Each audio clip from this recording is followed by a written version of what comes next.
closing areas quick. And I just would like to say that please be patient. Sometimes communication is not what it should be, and although we announce that a certain area is open, sometimes that message doesn't get out as quickly as we'd like to our officers, whether it's radio issues or simple communication issues. And people that show up at these road closures expecting to get in sometimes get impatient, and then some. Just please remember that they're out there to do a job to keep you safe, and we'll get those opened up as soon as we can. And if there's a communication, we'll clear it up as soon as possible, and we'll get you in there. That being said, please be safe. The roads are a mess right now, especially in the areas with the fires that the fires have gone through. There's trees down, PG&E crews working all over, utility companies in and about. Pay attention. There's workers walking around the roadways and trying to do a good job, trying to concentrate on what they're doing. And you need to be careful driving. Stay off of the cell phone. Pay attention to what's in front of you. Please don't be one of those people that gets involved in an accident or should maybe hit a utility worker or fireman or somebody like that while they're trying to get you into your homes. With that, I will say, please follow us on Twitter and Facebook at CHP Santa Rosa for the latest road closures and updates on the roadways. And there's also a county website, roadconditions.sonoma-county.org. Thank you. Thank you, Captain Palacio. Our final speaker is two speakers. I'd like to welcome County Supervisor Chairwoman Zane and the Mayor of Santa Rosa, Mayor Corsi. Thank you.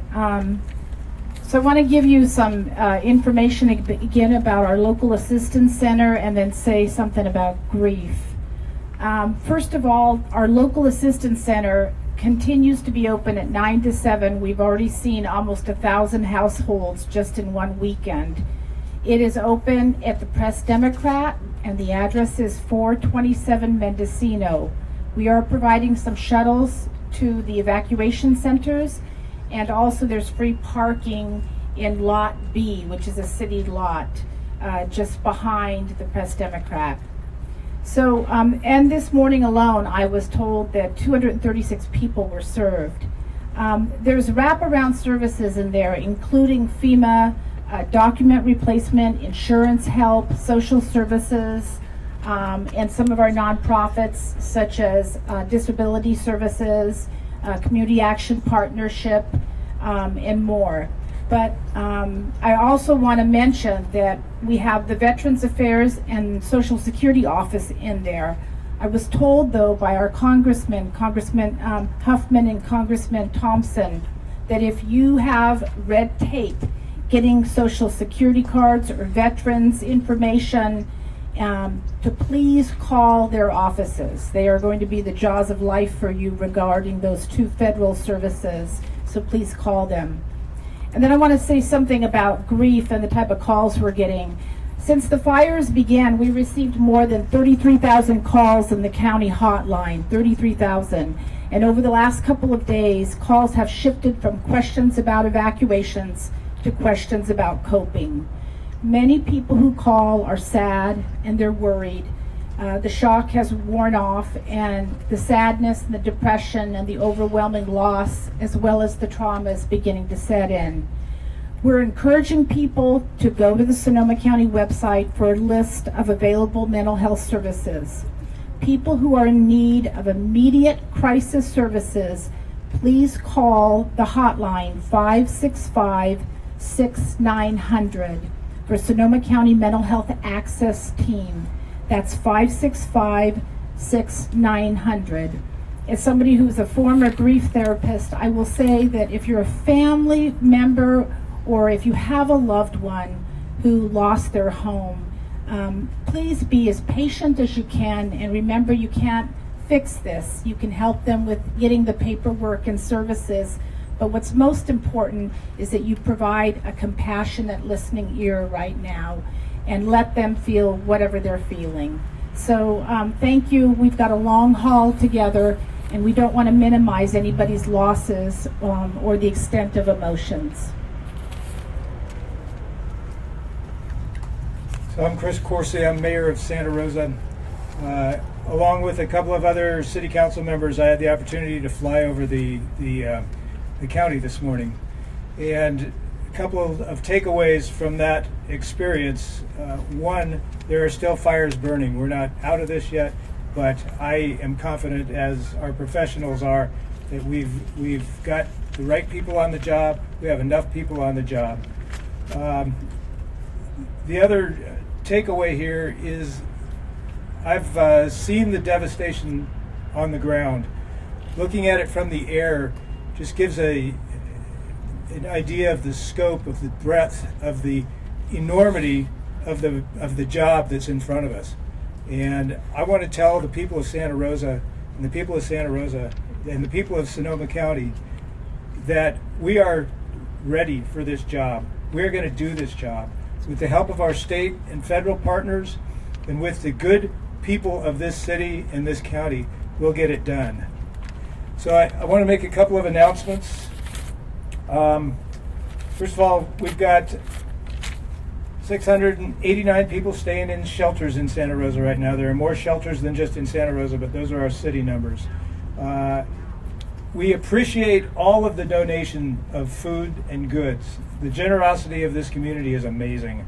But right now, we're not accepting any more donations to the Finley Center or other evacuation locations.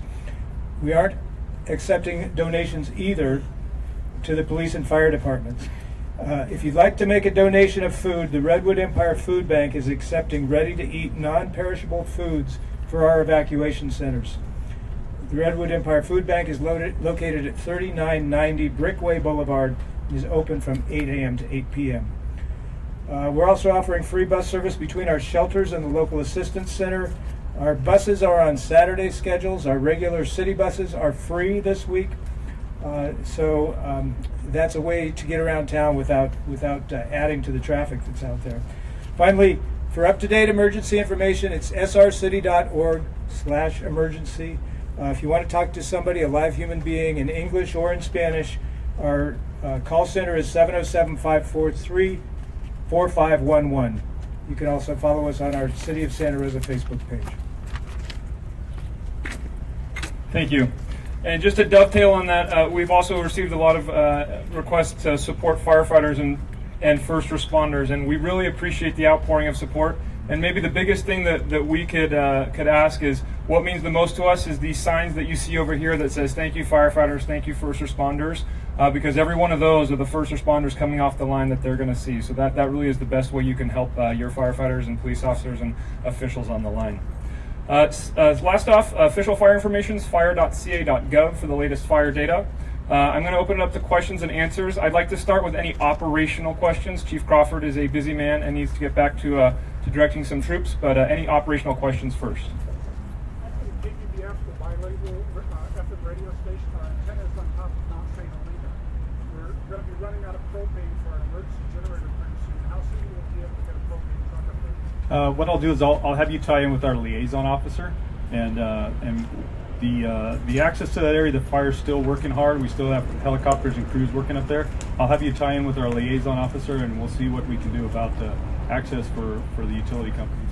Chief, can you go over to the podium, please? Podium. Thanks. Sorry about that. That's all right. Can you also elaborate as far as what you're going to try and do to turn the tide up in the Tubbs area where the bulldozers you were mentioning need to go in? Okay, the question is, what are we doing specifically up there in the Tubbs area? Is that what you're looking at up there by the repeater sites?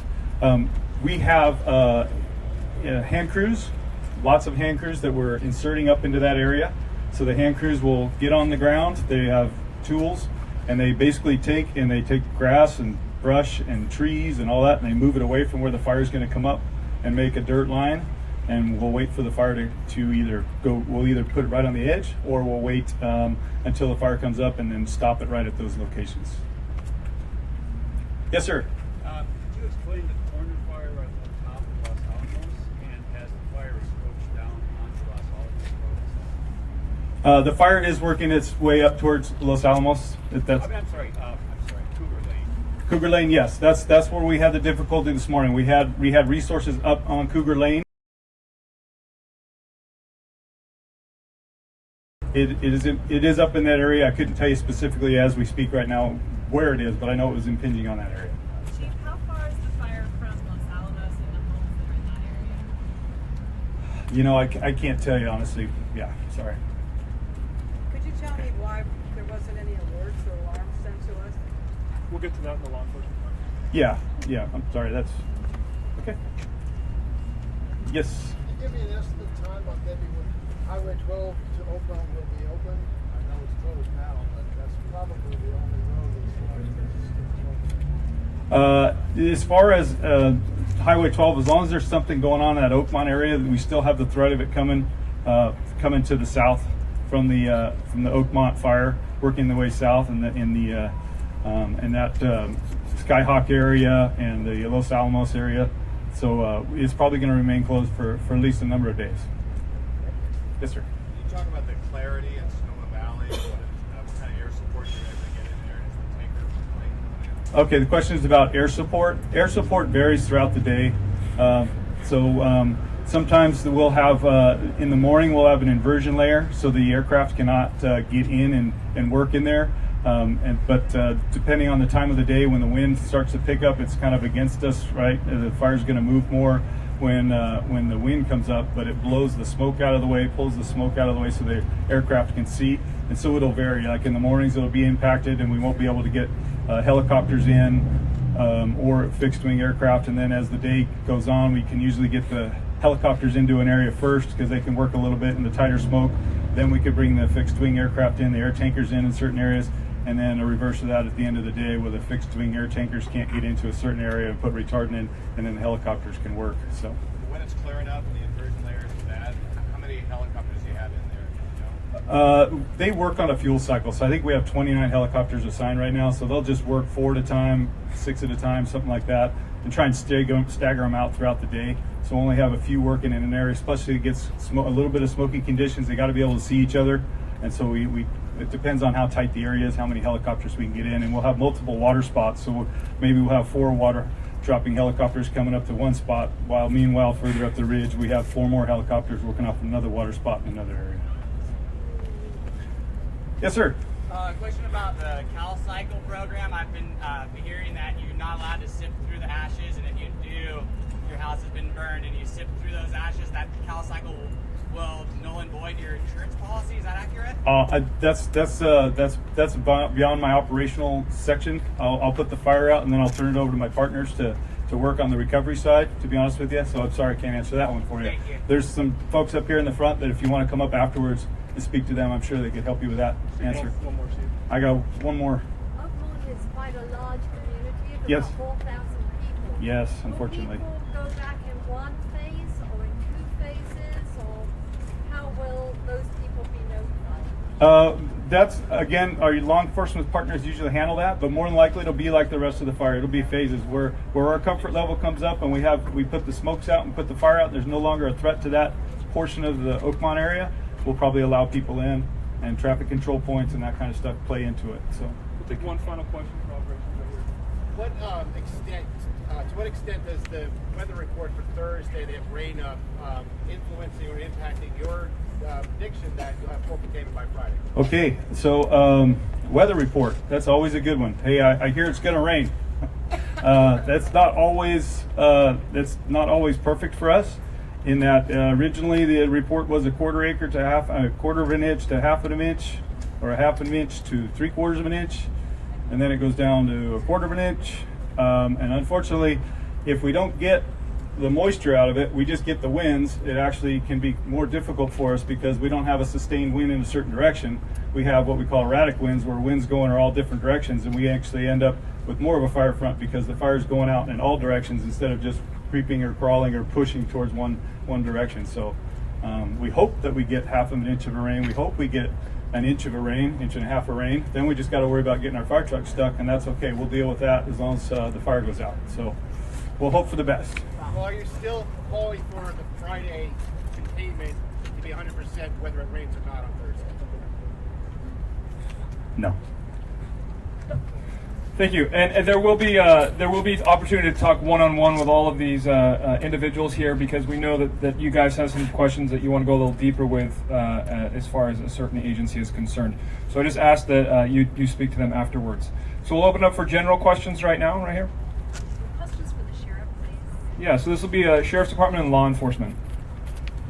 So, Sheriff, so we have some clean sound. Could you give us the figure again for the number of missing and your best guess right now as to where they are? So the current number of missing in this county is 88. I don't have a best guess where they are. We're trying to find them. So we're hunting them down. Would you address the possibility of some of the missing being found in their burned homes? Yeah, I would expect to find some of the missing in their burned homes. We are still working on targeted searches. So we have a list of people that we have not found that we think might be in their home, and we're trying to get to them. I know you addressed this earlier, but would you just reiterate the process by which you are sending your teams and the National Guard in to clear those burned areas of bodies? Yeah, so what we're doing is we're doing targeted searches for the missing people that we're trying to find. There's a team doing that alone.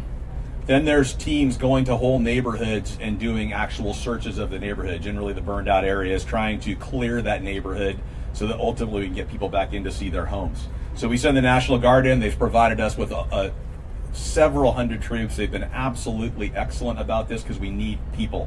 They're trained to do this. They walk through, they search. We don't want to miss a person. So we are searching everything to get there. That's part of this process as we bring everybody back. How many people on those initial teams and how many teams? Oh, I'm sorry. I don't know how many people are working it today, but there was over 50 search and rescue people that walked out this morning when I came in. How big is the factor of communications? Do you think that a certain percentage of those 88 may be found safe once they're able to communicate? I hope so, but the longer the time goes out, the more that gets a little bit more sensitive. Do you have hard numbers on the arrests for looting in this county? We have very few arrests in the sheriff's office jurisdiction. Like Chief Schreeder said, we've gotten a lot of calls, and the calls have varied. It's been workers working. Sometimes it's been a homeowner who snuck back in, calling on another homeowner who snuck back in. So a great example of we asked you to evacuate. Now we're sending police into your neighborhood to find out why you're calling about your neighbor, who's both of you are in the place you're not supposed to be. So it's that drain on resources, right? But we've made, as of, I think it was Wednesday, we had made 5 arrests. I don't have the recent arrest numbers. How long can we expect the National Guard to be here? They've committed to stay as long as we need them. I assure you they'll be here at least 2 weeks, and I don't know, it could go as long as a month. I'll tell you, I've never handled an event this big, this much fire damage. We may need them for a while. Sheriff, how much of that military equipment did you guys have gathered up and been able to use for emergency purposes? I'm not sure I understand what military equipment we're talking about. Knapsacks, there were sleeping bags, tanks, all that kind of stuff. Well, Surplus. I don't know that we've used any of the surplus we've had over the years, but the National Guard comes with all their own equipment, and they've been great. Sheriff, can you give a ballpark figure of how many people in the county are still evacuated? I'm sorry, I don't know how many people are still evacuated. That's a hard number to come by. Does anyone else have like another agency with that figure? Not that I know of. As each day goes by and you still have a number of missing people, is there a growing concern that some of these people, I know the number's diminishing, you're very happy about that, but at some point there has to be increased concern that there actually may be a large group of that number that may not have survived? Yeah, I'm looking at a number between 22 and 88 right now based on what we're looking at. I'm quite confident we'll be lower than that right now. Hope I'm right. Sheriff, what's the process to categorize a person as missing? Oh, if they call and say they can't find the relative, we make them missing. So just as an example, we've gotten a lot of calls from out of state from people who call about somebody they haven't seen in 5 years and they don't have recent contact info. We make them a missing person, we hunt them down, and then we connect them with their friend from 5 years ago. We're not turning anybody away. We run everyone we get. So that's why those numbers are high, and that's why we're able to work through them. But we can't overlook anyone. So is the estimate months that search and rescue teams may be out there, and then what is it? But on this date, at this time, in the burned out areas, we're going to ask you to bring ID. You're going to come to a checkpoint. We're going to let people in. We're trying to keep only people that belong there in there.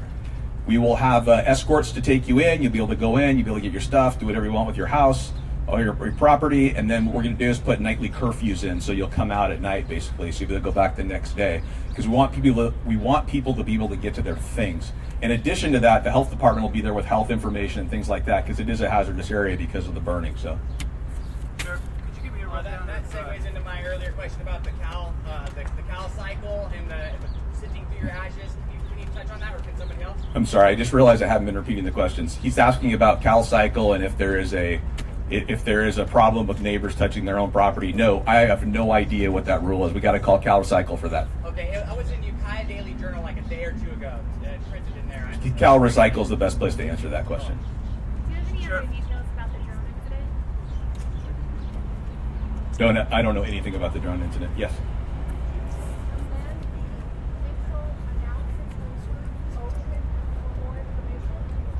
Yeah, we just did that. Yeah, thank you. So the question was, could we please include the Nixle announcement to say, click on the Nixle announcement to open it. 3 minutes before I came on, I called somebody and said, make sure we do this now. So we got that fixed, hopefully, but I just want to keep getting that message out. So our apologies for that communication issue. Yes. Yeah, when did you start letting folks back into evacuated areas? Has that stopped now for a while?